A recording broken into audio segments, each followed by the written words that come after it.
The infection spreads. This Nurgle update is sponsored by Putrid Painting. Hello everybody, this is the 7th time I've recorded this intro and I'll be damned if I'm doing it again, for fuck's sake. But anyway guys, so hello and how are you? A very belated video this is, and also a very belated Happy New Merry New Year, and also a Happy Christmas. Hope you guys got all the lovely miniatures that you want. I didn't get any Warhammer stuff for Christmas, which I was a bit sad about, but oh well, that's what we go to work for, isn't it? So we can buy more miniatures. But anyway, speaking of work, that's partly the reason why I've not been doing many videos recently. Mainly because by the time I get in, it's already pretty much pitch black, and I hate using fucking unnatural light. At the moment, you might notice there's like a bit of an orangey tinge. That's because I'm using my bedroom light up there. I've also tried to compensate that for an LED daylight strip light there, and using also the dwindling daylight that we have now at 4 minutes past 3 in the afternoon on a Sunday. But anyway guys, so without further ado, let's kick off with some more news. Just a little bit of info with you guys about the D&D episodes. Because YouTube has recently changed its copyright restrictions and stuff like that, I will not be putting any more D&Ds up on my channel. I know, it's really sad. On the plus side though, I will be making them in podcast form. So end of this month when I get paid, I'll be putting all my D&D episodes onto a podcast hosting site, creating an RSS feed for it, and then putting them on iTunes so you can all download them on whatever multimedia device you prefer. So yes, you'll be able to listen to them all and actually download them rather than having to just listen to them on YouTube, which is brilliant. And it also means that I'm not going to get my channel shut down because YouTube is being a fucking shit about stuff these days. And if I have any more flags for copyright on my videos, then my channel will get deleted. So fuck you, YouTube. I love you. But anyway, guys, so without further ado, let's get on with the Nurgle update. Okay, so what have I done? First thing I'm going to show you is what I have done on my Helldrake, or should I say, my Nurgle Plague Wasp. Just 1 second. Just going to have a lovely brew. 1 second. Tepid. Very nice. Left it a bit too long, that one, I think. But anyway, so let's look at the Plague Drake. Well, this is not really the Plague Drake, it's the fucking base. So let's zoom it up there. As you can see, guys, he is now painted. And what a fucking fun miniature this was to paint. And that's right, guys. You heard it from me. The GREATJOJOMAN said something was fun to paint. I really enjoyed this. My main enjoyment out of it was actually doing the wings, because it got me the opportunity to do some really, really nice wet blending with ink washes and stuff like that, and they came out fantastic. It's a little bit hard to see on camera, and obviously the camera does lie in regards to colour, but you kind of see the great gradient that I've got there. I actually used 3 separate washes. I think I used Athonian camo shades, I've used some that flesh wash kind of colour, and I also used a bit of Leviathan purple in there as well, but they came out absolutely lovely. Going for a dark green on the main body of it, and then like a turquoise kind of green with some dry brushed, really, really pale rotten flesh over the top of that, just to make it look a bit more of a hardened carapace kind of look. I've also got a little bit more to do down here on the goo that's falling out, because the goo is going to be made up so it matches the bases that I use. And you also might notice I actually changed the head. Let's get a little zoom in, a little close up on a head. Now, I changed the head for one reason, mainly because the other head whilst it looked like a fly, it looked too comical and didn't look nasty enough, whereas this head looks really genuinely unpleasant and you wouldn't want to go near it, mainly because of the teeth. A lot of people have said that the teeth on this are especially nasty. But yeah, guys, so that's that. Now, this is a really awesome miniature, and it's fucking massive. I mean, there's my hand. Oh, hang on, let me just move it back. There's the miniature. There's my hand. It's pretty much as big as it. It's fucking crazy. And this pretty much permanently lives in a box because, I'll be honest with you guys, I don't like the look of it on my desk. Because I feel like it's going to come alive at night and fly across and like stab me up or something. But anyway, so that's the Plague Wasp. Please let me know what you think of that, guys. I think it's a proper unique idea. And for you guys that want to copy this idea, feel free to. It's really easy to do. All you need is the Plague Drone kit, and off you pop. And it's really easy. You can see the construction there. 2 abdomens, the 3 carapaces, wings, and everything else is pretty self-explanatory. But anyway, so without further ado, let's move on to the next bit of Nurgle updatey goodness that I have for you guys. Let's go back down there. Okay, what have I also been doing? I also have been painting up some lovely little Nurgling squads right here, because like I say, I'm going to ally with demons. And you know, Nurgle is just really cool. Just as a nice little speed bump for the army. They'll slow stuff down and they'll generally get in the way. I will be adding another 2 squads, another 2 bases of Nurgle into these. So I have 7, because apparently 7 is the most effective number. I think it's only like 100 odd points for 7 Nurgling bases with like 4 wounds each. It's pretty damn good. But anyway, let's zoom in on them. Also, guys, by the way, I made all 5 of these squads from 1 box of Nurglings, and I've actually got enough spare Nurglings left over to make 1 more base. So if you're clever about it, you can actually get more bang for your buck. With these, you have to load them up like Games Workshop says, and they still look pretty cool.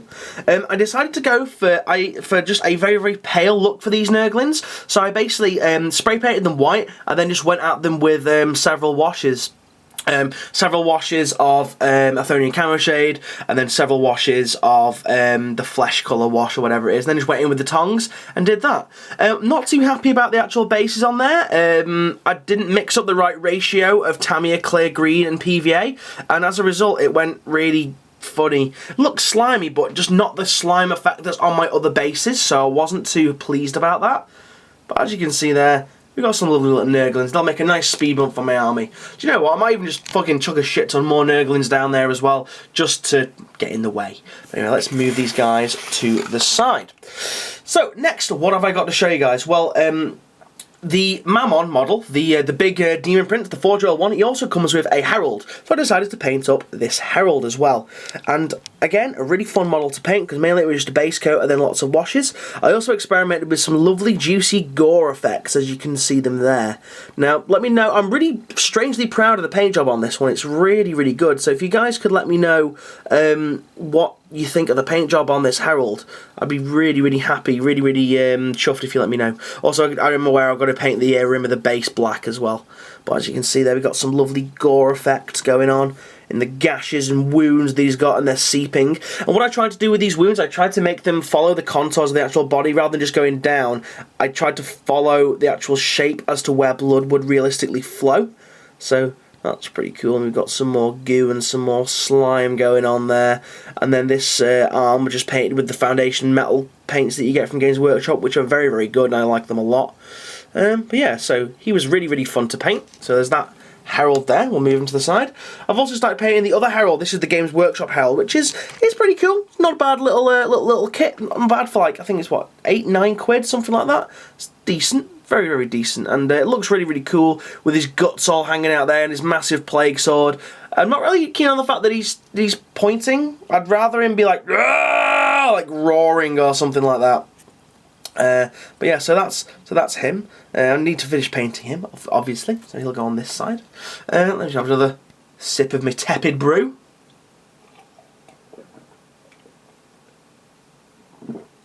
More like a big swig. So anyway, what else have I been doing? Well, I did some more work on my power-armoured Nurgle Lord. Got rid of the Mad Backpack and gave him a really awesome-looking Plague Sword. Can't actually remember where I got that spare Plague Sword from. Oh, no, I do. I got it from the Blightstone kit. It's one that the Nurgle, the Plague Bearer Riders has. As you can see, changed them up a little bit, made them look a little bit different, took away the massive backpack and gave him some awesome looking fly wings. These are just the short fly wings you get from the Blightstone kit. But he looks pretty cool now, so he'll be interesting to paint up. So yeah, so I decided to give him wings so he can have a jump pack and like zip around. Now the only issue with this model is that he's really wide, so if he's in a squad, he's really difficult to move in and out, and if there's like a door, you know, he's not getting through that unless you like move him sideways and like shimmy him on through, which is a bit on the tactical disadvantage side of things. So anyway, so that's him. What else have I got on the go, guys? Now, on the back burner, well, not on the back burner, on the front burner, shall I say, I've actually got some Plague Bearers as well, because as I said before, I want to ally with demons. So, these guys have recently just been primed. Now, you might notice there's quite a bit of off spray on here, and that is because I also treated myself to something, guys. I treated myself to a beautiful Sotar 2020 airbrush, which was a brilliant buy off Amazon. Yeah, if anyone wants one of these, contact Moggy, he'll send you the link. But anyway, so yeah, I've been priming stuff with these and getting into a little bit of the old airbrushing. Now, I'm by no means an airbrush master. However, guys, in my up-and-coming hobby tips video, you will see some prime tips from an airbrush master. So anyway, guys, yeah, as you can see, just got some plague bearers on the go. I'm going to pick up another box of these. And in fact, I mean, I've got 1, 2, 3, 4, 5, 6, 7. I need to do another 3, which are kicking about on the desk somewhere. So I'll get another 10 of these guys, and I've got a nice fat unit of 20 plague bearers. So yeah, that's pretty much the Nurgle update. And what I'm going to do now, guys, I'm going to go away and I'm going to put all my Nurgle stuff that's painted together so you can see the whole Nurgle army as it is so far. Okay guys, so here is the Nurgle horde so far, and now that I've actually set it out on the desk, the scale of how much Nurgle stuff I've accumulated in such a short period of time has actually hit me. There is quite a lot of stuff here. Let's just turn him around, he's not facing the way I want him to face. But yeah, so what I'll do, I'll just give it a quick pan, going from the top, the Plague Wasp up here, moving all the way down to my Nurgling squads and Herald. Moving across, we've got some of the cultists, we've got Mammon there. In the background, we've got my Nurgle Maul Fiend / Forge Fiend, accompanied by 3 of my Nurgle Spawn. We've got loads more cultists. In the middle of there is the Forge World Apostle Preacher. Moving across still, we've got more cultists. We've got my Dark Apostle of Nurgle there, chilling in with the Plague Marines. Yeah, more cultists. We've got the Plague Marine Champion in the middle there. We've also got at the very end there my Typhus / Nurgle Lord in Terminator armor standing with the biggest bastard sword you've ever seen. I love the word. I love bastard swords because you get to say bastard. But yeah, so guys, let me know what you think of the horde of Nurgle so far. And yeah, hopefully there'll be more videos coming soon. Also, maybe any of you guys out there can recommend me a carry case for these guys, because at the moment they're kind of living in like a really old toolbox, and I don't want, especially the big ones, the ones that are made of resin, I don't want them getting chipped and stuff. So if anyone can recommend me a good figure case for them, other than the Games Workshop ones, which is hideously expensive, please let me know. But anyway, guys, thank you very much for watching, and I will see you soon. In fact, the next video out will be a hobby tip video, so stay tuned for that. See you guys again, and goodbye.